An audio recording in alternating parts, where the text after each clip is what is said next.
Bonjour frères et sœurs, que la grâce et la paix de notre Seigneur Jésus-Christ nous soient accordées. Nous sommes en train d'aller vers les fêtes de fin d'année. Donc Noël c'est pointe à l'horizon et les fêtes de Nouvel An aussi c'est pointe à l'horizon. Nous sommes en train de prier Dieu pour que ces fêtes se passent dans les bonnes conditions. Alors ce matin, nous avons pour thème gardons le calme, Dieu est au contrôle. Gardons le calme, Dieu est au contrôle. Mais avant, nous avions dit la semaine dernière qu'on devait décliner notre programme de fin d'année. Nous avons le jeûne qui commence dimanche 22 novembre 2020. Et il va se terminer le samedi 12 décembre 2020. Je reprends. Le jeûne commence dimanche 22 novembre à minuit 2020 et se termine samedi 12 décembre à minuit. Alors, ceux qui sont sous prescription médicale, il ne faut pas jeûner.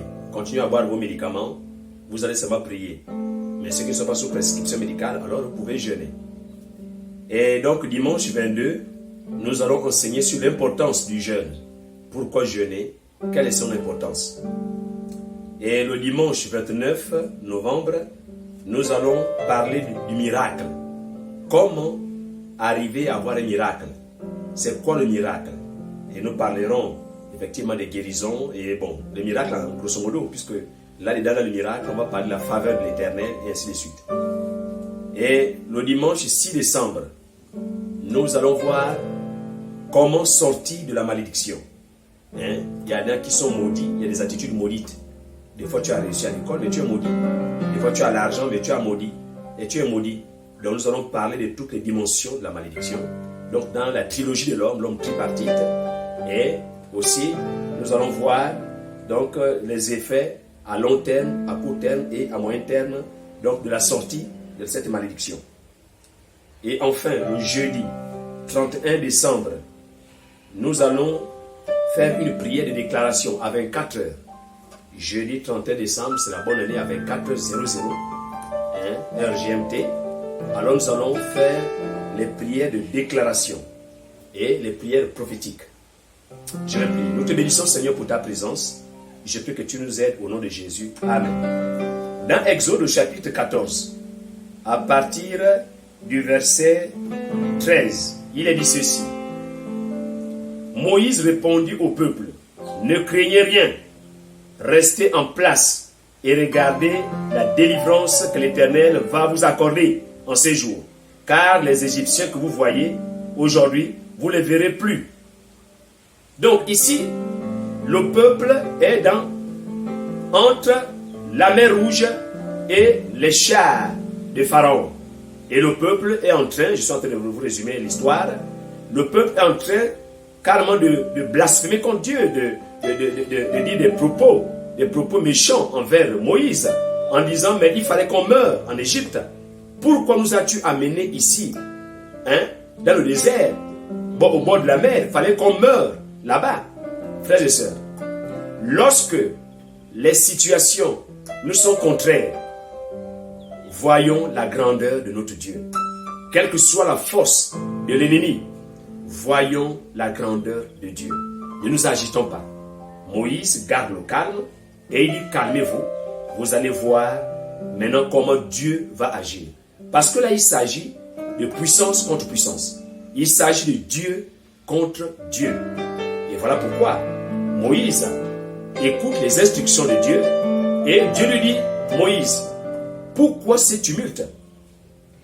Prends ta verge et fends la mer. Moïse prend la verge et il fend la mer. Et le peuple passe. Mais comme Pharaon veut suivre le peuple pour aller les détruire, même quand Dieu a fait le chemin dans les eaux, alors Dieu fera en sorte que toute l'armée de Pharaon et tous ses chars soient engloutis dans la mer.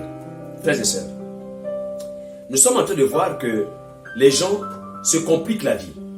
Les simples humains, comme vous et moi, se compliquent la vie. Parce qu'il a une certaine efficience intellectuelle, il a une certaine capacité intellectuelle, son QI, son quotient intellectuel un peu au-dessus des autres, on les appelle peut-être les surdoués, et ainsi de suite, mais ils vont prendre ce savoir maintenant pour décider du monde. C'est-à-dire qu'ils vont se réunir quelque part pour décider du monde. Non. Sachons ceci. Dans le cœur de l'homme, il y a beaucoup de projets, mais c'est la volonté de l'Éternel qui s'accomplira. Rappelez-vous que Satan est rentré dans Ève et dans Adam, puisqu'ils ont mangé le fruit défendu. Et là, nous sommes carrément à la Genèse, au début du monde. Mais il pensait que Dieu allait laisser sa créature. Non.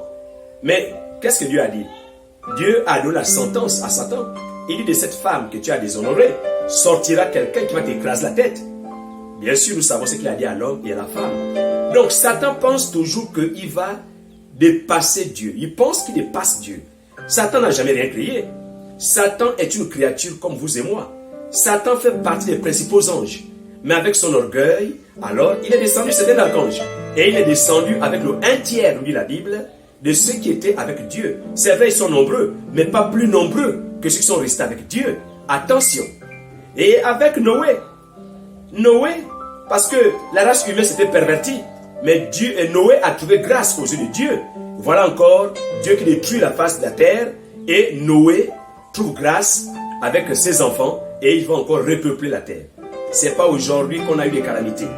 Le Covid-19, nous sommes au courant, c'est des manipulations, il parlait de manipulations des laboratoires, et ainsi de suite. Et il n'y a pas que ça. Avant, on a eu la peste, on a eu la grippe aviaire. Il y a beaucoup de choses. On a eu Ebola dans nos pays africains, on a eu de la malaria, ainsi de suite. Mais Dieu s'est toujours montré à la hauteur et la dimension de protéger son peuple. Il est celui-là qui est arrivé pour que son peuple ait la vie, et la vie en abondance. Jean chapitre 10, verset 10. C'est le méchant, donc le mercenaire, c'est Satan qui vient pour détruire, pour égorger, le voleur qui vient pour détruire, égorger et tuer. Mais lui, Jésus, il est arrivé afin que les brebis aient la vie, et la vie en abondance. Voilà pourquoi nous avons quelqu'un qui a pris notre forme. Nous croyons, nous sommes chrétiens, parce qu'au moins, quelqu'un est descendu du ciel. Et même les gens ne veulent pas le croire, mais ça fait leur affaire. Nous croyons, parce que l'évangile est volé pour ceux qui périssent. Mais pour nous qui sommes convertis, qui sommes croyants, l'évangile est très clair et limpide. Il est descendu dans un corps semblable au nôtre, afin de tout régler. Parce qu'il n'y a pas un péché, il n'y a pas une situation que Jésus-Christ n'a pas réglée à la croix du calvaire. Il a tout réglé à la croix du calvaire.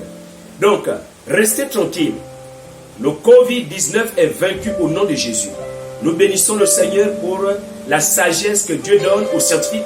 Et nous regardons les informations qui ont déjà trouvé certains vaccins. Nous bénissons le Seigneur. Mais nous le louons aussi de ceux qui nous protègent. Il nous garde. Que le Seigneur soit loué durant cette année qui commence. Nous allons terminer avec le psaume 2. Le psaume 2 dit ceci. Pourquoi ces tumultes parmi les nations, ces vaines pensées parmi le peuple? Pourquoi les rois de la terre se soulèvent-ils et les princes se liguent-ils avec eux contre l'Éternel et son oint? Brisons leurs liens, délivrons-nous de leurs chaînes. Celui qui siège dans les cieux rit. Le Seigneur se moque d'eux. Le Seigneur se moque d'eux. Ceux qui sont en train de chercher à détruire l'Église, ceux qui sont en train de chercher à détruire la créature de Dieu, l'homme qui fait selon l'image de Dieu, ils perdent leur temps parce que Dieu se rit. Gardez le calme. Dieu est au contrôle. Mon frère, garde le calme. Dieu est au contrôle. Ma soeur, garde le calme. Dieu est au contrôle. Reste tranquille. Tu n'as pas à combattre.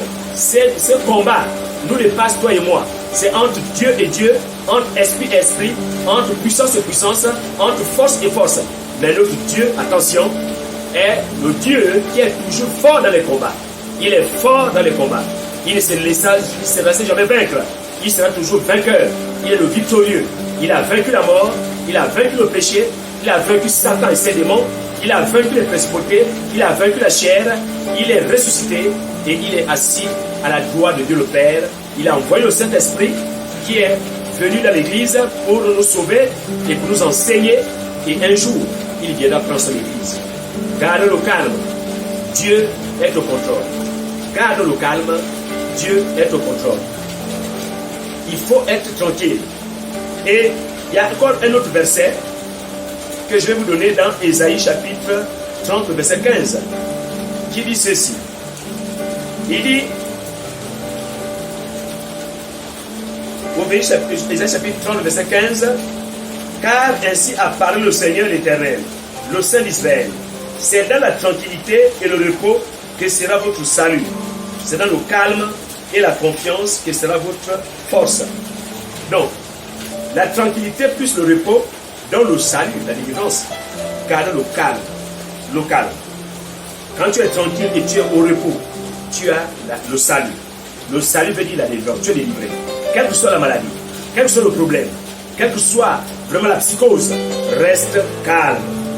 Reste calme. Confie-toi en l'Éternel. Et le calme plus la confiance dans la force. Tranquillité plus repos dans le salut. Calme plus confiance donne la force. Que Dieu vous bénisse et que le Seigneur nous aide à rester calme parce qu'il est au contrôle.